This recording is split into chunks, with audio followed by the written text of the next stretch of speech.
A real statement of your law firm's vision and values should do two things.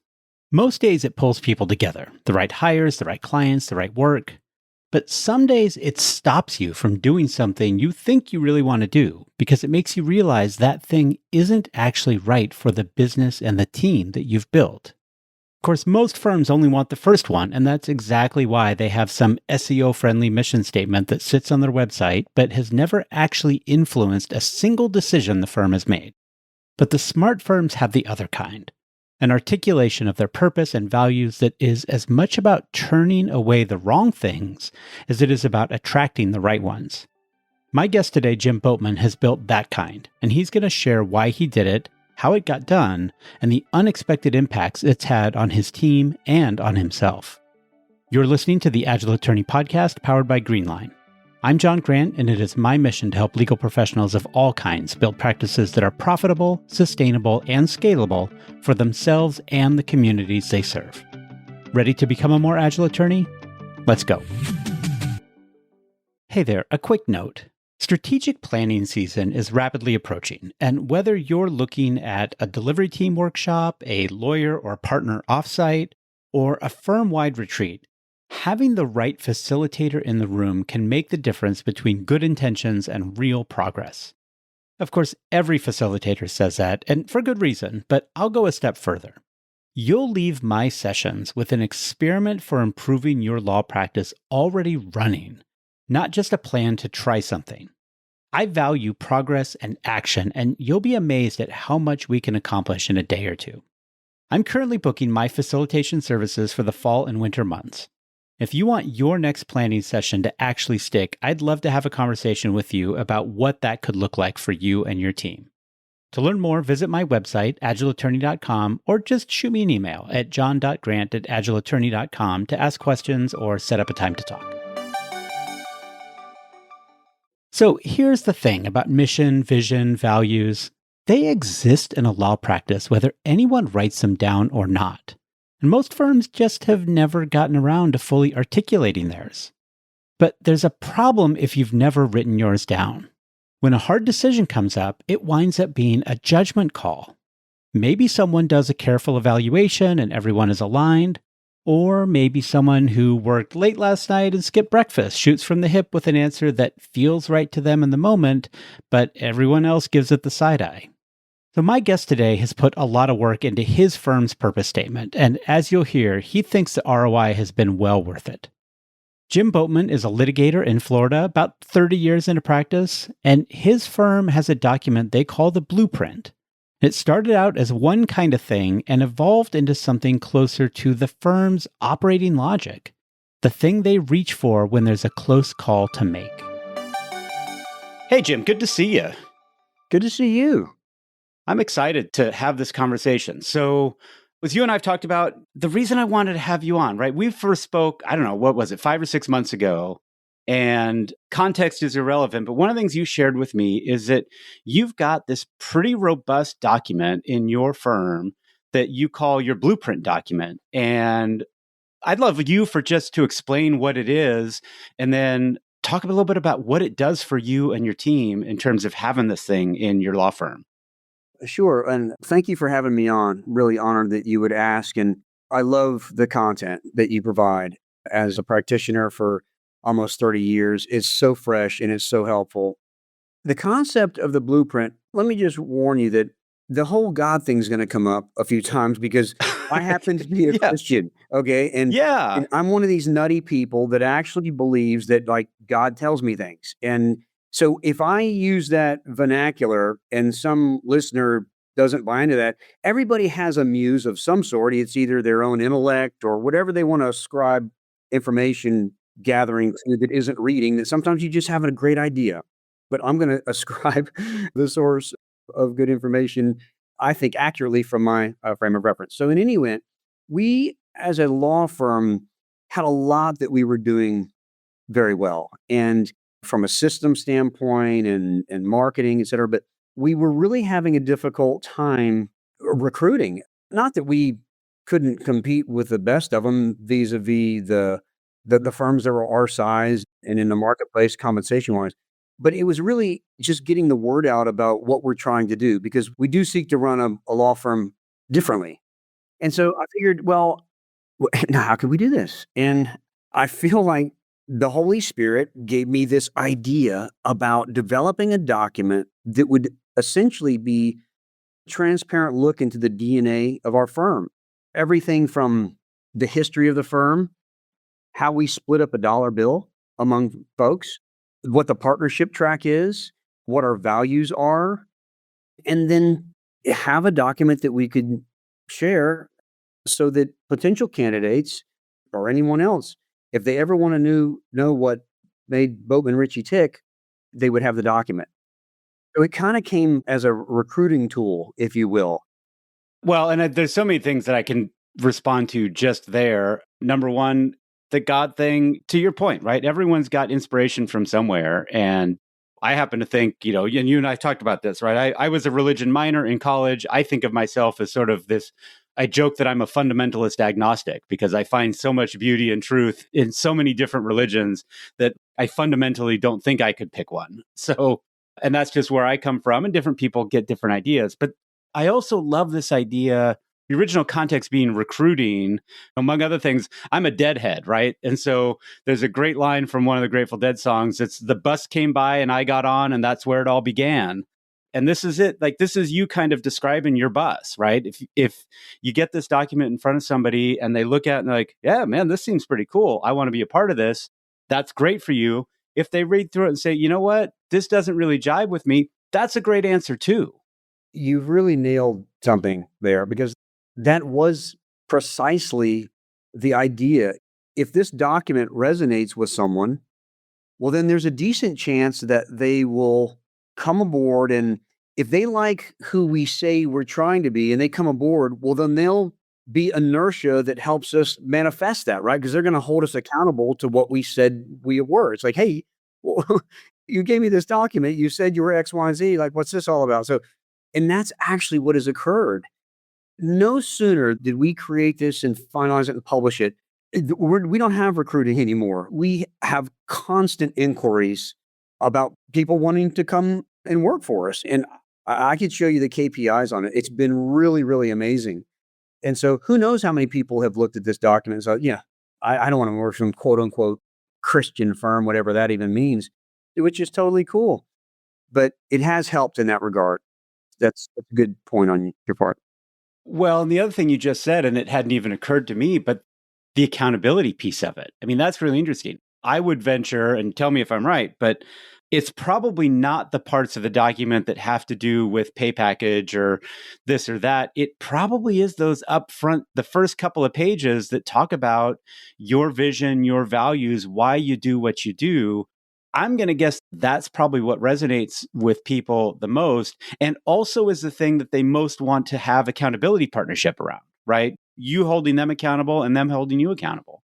Yeah, to be sure we're on the same page. When it talks about dollars and cents, it talks about conceptually, this is the way that we look at a dollar and how we split it up.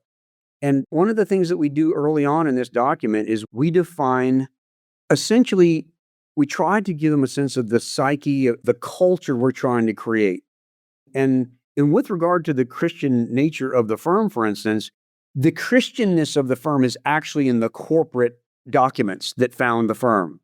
But we try to have people understand that, look, I'm just going to read you a section very briefly from page 5, which is right after you get past sort of how we became a firm. That's funny. That's the one I've got up on my screen too already. So it's the one that resonates clear, with me. These spiritual underpinnings produce an inclusive approach to people, employees, clients, and others, and not an exclusive one. The firm welcomes people of all faiths or no faith. An individual's belief in the existence, non-existence, or name of God is between that person and God. We just happen to believe in Jesus, who is open to everyone, affords free will, and operates in sacrificial love. We believe this is as sound a foundation as any other on which to run an organization, whether man-made or God-revealed. So in other words, if you just take the stuff that Jesus sort of says that he's about, it's not the worst thing. The guy, hung on a cross, said, forgive them, they know not what they do. That's a pretty decent place to lead from. So that's kind of our idea. So we don't mind what your beliefs are, and we don't take offense. We hire people from all walks of life because that's how Jesus was. But in leading with that in the blueprint, it sort of sets up because somebody might not get past page 5, which is totally cool. I would say it's almost designed to be that test, right? If people get to page 5 and they're like, yeah, no, this is too weird for me, too woo, too whatever, that's okay. There's a lot more pages in this document. And if you're like, yeah, I'm not going to commit to that, that's part of the trade off. So I guess to the extent that like I'm not pitching my blueprint, the idea is, and we can get to how this helps with my professional agility. It's a document like this is wonderful if you're trying to build culture, if you're trying to be qualitatively distinct from other cultures. Because if you're trying to recruit, people want to understand, like, why should I come and work for this place? I'm going to spend more time with you than I am with my family. Like, what makes me want to be here? Yeah, well, it's funny. I'll give another musical quote, which is the line from the musical Hamilton, which is, if you stand for nothing, Burr, what will you fall for? Yeah. So it's you putting up what this is what we stand for. And we're not going to fall for a lot of stuff because we got this clarity. Let me pivot for a minute because the genesis of this document was in this recruiting and getting people, on the bus, as I framed it. Tell me about how it, I guess, informs your day to day, but also recruiting aside, what have you found to be the benefits of producing this articulation of your vision, values, principles, et cetera, around law practice? It informs so much of how we run the organization. We happen to be using EOS, the Entrepreneurial Operating System, which you probably know about. And it's really critical if you have an organization that has to employ sort of managerial discernment and make decisions A, B, or C, to have a framework or a set of values within which to make those close calls. And so this document helps in that regard, in that it does set forth the values of the firm. It describes the qualities that we look for in people, and digging deeper, like maybe into an area that you wouldn't normally see, because a lot of firms have values and a set of a mission and vision and all that. Yeah. With varying levels of quality, I would say. I read a lot of law firm mission statements that are pretty milquetoast in their approach. And nobody really deploys them when they're making hard decisions. But with us, for instance, let's talk about compensation. I don't know about you and your experience, but when I was a young lawyer, the whole compensation issue, it wasn't immediately fascinating. It became fascinating as I sat down for like annual reviews, and you experience the bait and switch, or they bring you in there, they're trying to make you feel not that great so you don't ask for too much more money. I mean, and then I never really understood, like, what makes this all go around? Well, we have described in this document how we split up a dollar bill. It's real simple. We split it 3 ways. The first third goes to the worker bee. The middle third goes to management, and management means a lot of things: overhead and the attorneys, managing the file. And then the last third is ownership. So you split a dollar up. Well, we described with some level of detail how that looks. So then when it comes compensation time and we're sitting down and we're having a conversation, I might open up the blueprint and say, okay, let's look at your numbers. Let's figure out how you're doing with regard to collections or billing, et cetera. And then let's talk about why you may be getting to the point where you should be sharing in this middle third, because you're starting to manage your own files. You have people underneath you. You're requiring less of management. So again, that makes me agile because I don't have to come up with the basis for which I will make compensation decisions. It's there in a document that everybody can see. And it's more than that, right? I mean, as you're describing it and as I've read through it, and flipping it over to, how lawyers think, right? When you're working on a case, litigating a case, and you find some prior law, you're hoping that judge in that case has articulated a standard of some sort that you can then sort of balance your facts against. And so it's not just that you've said, oh, yeah, we've got this principle that we need X, Y, and Z. You're saying, no, and these are the 5 things that we consider when we determine whether we are achieving this principle or not. So you're taking it from a level of abstraction, which is important, right? We want to articulate the value, but you're introducing a level of practicability. It's like, how do we take that value and actually operationalize it and embed it again, maybe in our compensation structure, maybe in our employee growth and tenure with the firm, maybe in how we work with vendors or other support people, right? It can embed itself in a lot of different places. And once you have a document like this, and I don't want to steal thunder from your last guest because I know you've talked about AI, and I think to some extent people are maybe kind of sick of talking about it sometimes. But I'm deploying certain AI, and my AI, I will point it to this document is included within a clutch of documents that I call a master rubric. And when we have decisions that we have to make, a hiring decision. Maybe we have 10 candidates submit the resumes. I'll have my AI take the first swing at looking at those resumes and then comparing it to our blueprint. And it's amazing how much discernment that will come out of that. So that's another thing that in terms of having a document like this, it could help inform your AI as to how you're thinking. It's like a huge prompt, if you will. Yeah, well, it's funny. I'm glad you brought it up, and I know the conversation I had. It'll be a few weeks ago now by the time this airs, but I think Marion Eman is probably the one you were talking about, and using the agile approach and how that's so important because it forces is too strong a word. It strongly encourages some discipline, some practices, and I think going a step further, getting to the point where you can articulate some things. That's useful regardless of whether you're using a tool like AI or not. But to your point, as you get into more familiarity, more comfort with AI, you can start to sort of, by giving it these frameworks, it can become sort of an accountability partner also, and not an infallible one, right? We've gone, and there will be an episode between Marion and this one where I talk about some of the fallibilities of AI and stuff that we need to stay on top of. But either way, it's a good feedback loop. It's interesting. I mean, one of the half jokes or criticisms that I make sometimes of some lawyers who are adopting AI is you've spent hours and hours trying to write the exact perfect prompt for your AI. How come you didn't do that for your people? And I think you started with getting this document in a place that was right for your people. And it turns out that it also happens to be a really useful tool as you get into the particular way you're using AI. Yeah, because when I started creating this a few years, like AI wasn't even a thing. Exactly. No, Um, right. That's what I mean. and like prompting gives direction to AI, another benefit of a blueprint type document is that people often set out and they have an idea about culture or trajectory or direction in their organization, but you have a good intention and you start down the road, and pretty soon you find mission creep or you just start losing your way. And when leadership puts the amount of time and effort into creating a document like a blueprint, puts it out there, and then refers to it and relies upon it, it helps keep you to your true north. And then if you decide that, or if there is sort of a collective decision or something that motivates change, then you go back to your blueprint, your DNA, and you can change it or structure it. I just think it helps people stay on mission.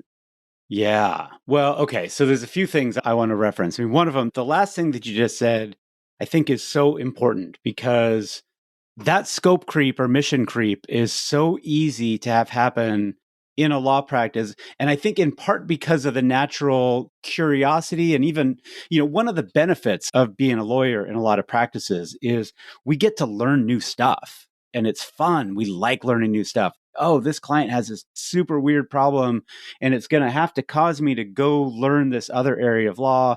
And I love that, right? Because it exercises my brain. I get to use my judgment. I get to draw connections that maybe I wouldn't have drawn before. And that's all super important. But then there's this funny thing that can happen sometimes. It's like, well, now I've learned this whole practice area. I should add that to the web page. I should add that to our services. And you do it almost automatically. And it's totally natural and it's often very appropriate. But if you're not doing it in a measured and intentional way, then you can wind up with this death by a thousand cuts where it's like, okay, what kind of law do I practice now? Because there's the stuff I used to do that I knew I was really good at. And then there's this new shiny object that I'm really interested in that creates, for me, from a workflow standpoint, that bugs me a little bit because designing workflows that are supportive of different practice areas is really hard. from a marketing standpoint, that's harder because the more different things you do, the harder it is to target to that ideal customer profile that's saying, yep, that's who I want. This is the right problem we solve.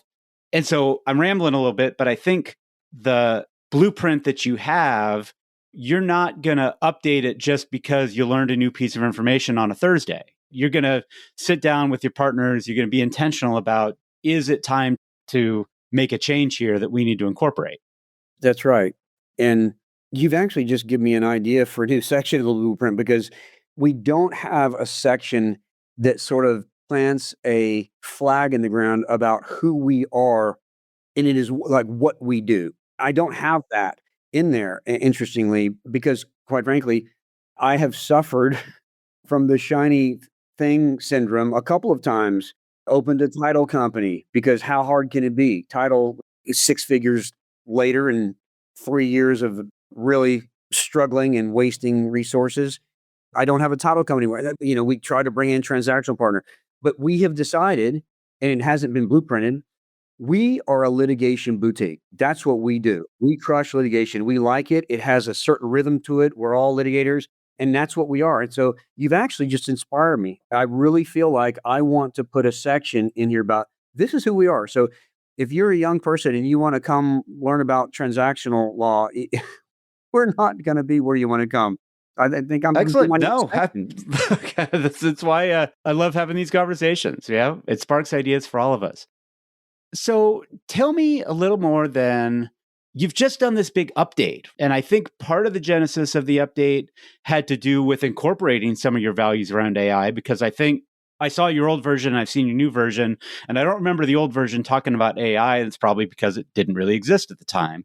And without diving into the weeds about what it says about AI, tell me about what drove you to update it. And then also, what's your process? Do you update it? Like, do you review it on a cadence? Are you saying every 2 or 3 years, we're going to really open this thing up and dedicate some time to it? Or is it a little bit more opportunistic?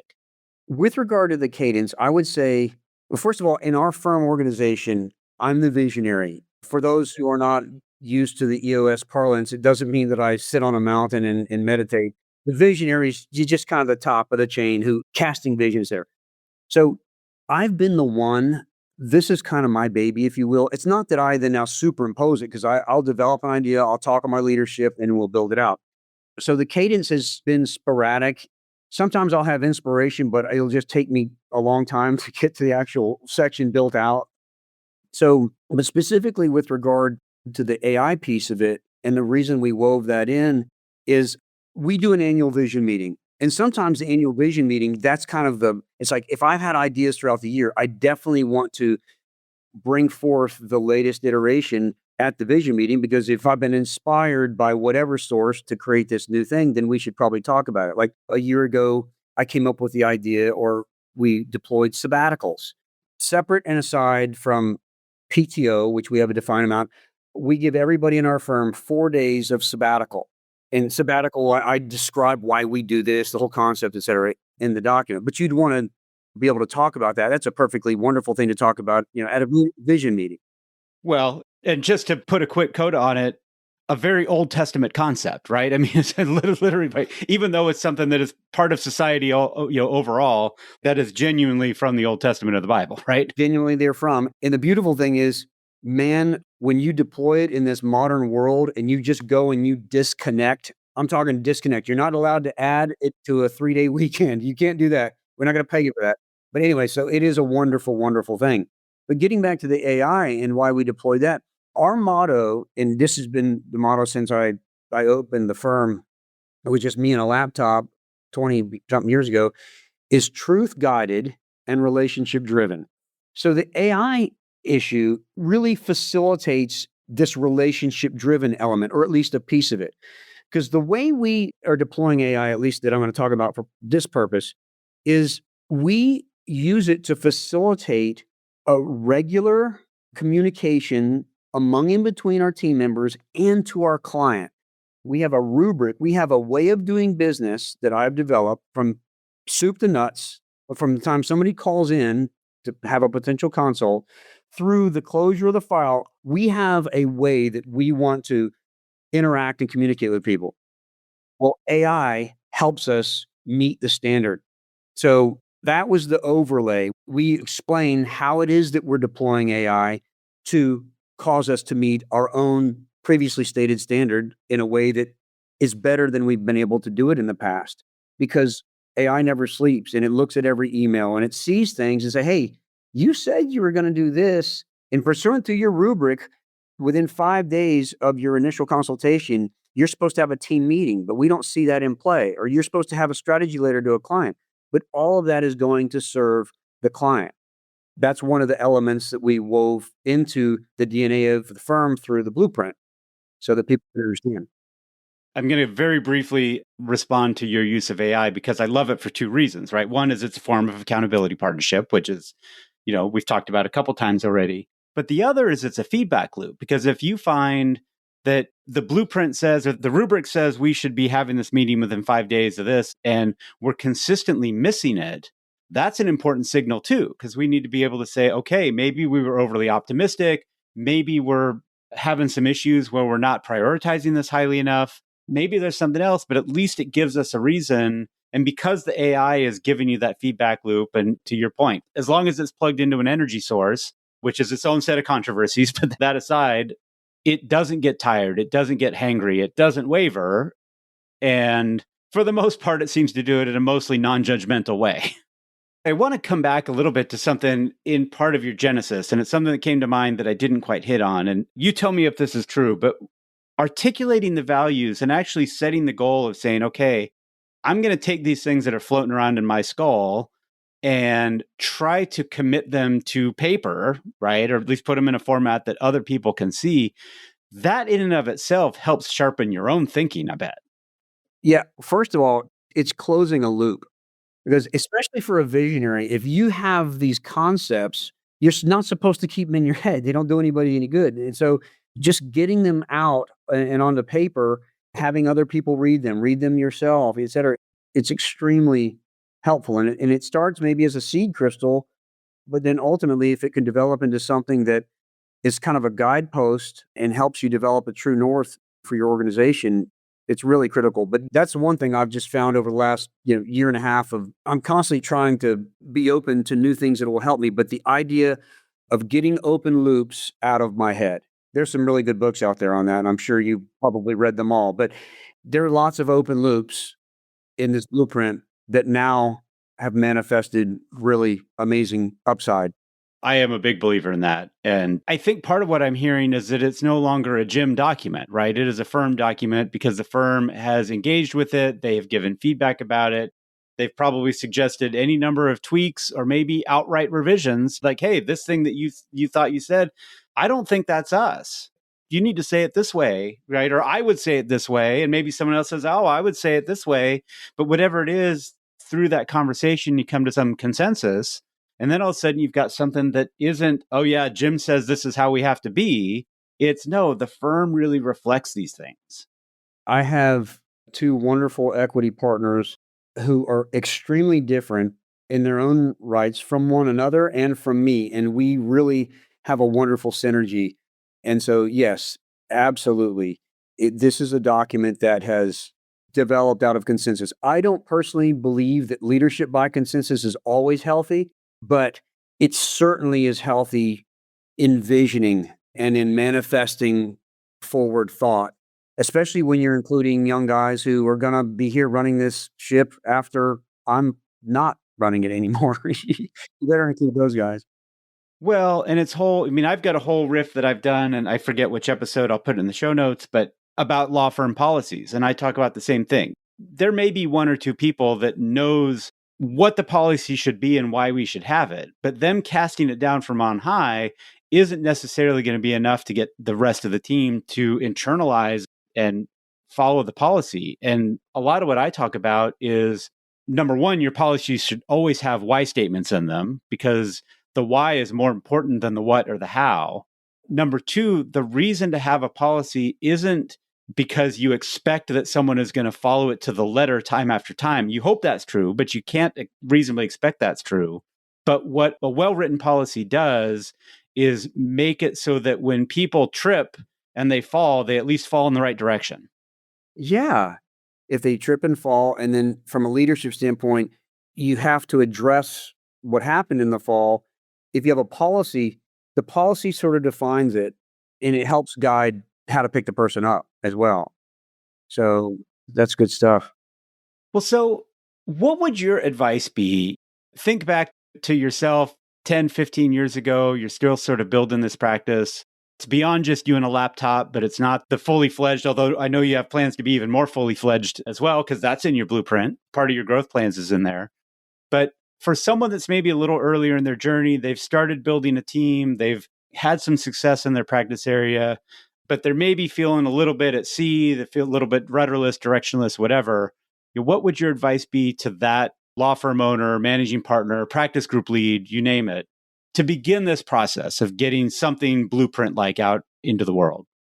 Okay, so I'm going to not be evangelical in terms of say, I would say that the best thing you can do is seek to find sources of truth that are dependable. And so I'm going to pitch an organization. You can decide whether you want to keep this in or not, but there's an organization called C12. I don't know if you've ever heard about it, but C12, it's a Christian CEO organization. It's worldwide and it's really cool. The rhythm of it, and there are other CEO roundtable organizations out there, but it's the kind of organization where you go and you get around a table of other similarly situated people in terms of trying to run a business, and it's a confidential environment, and you spend a day, one day a month, working on your business instead of in your business. The sooner you can carve out time to work on your business and not in your business, you're on your way to developing vision, having ideas, having your blind spots recognized.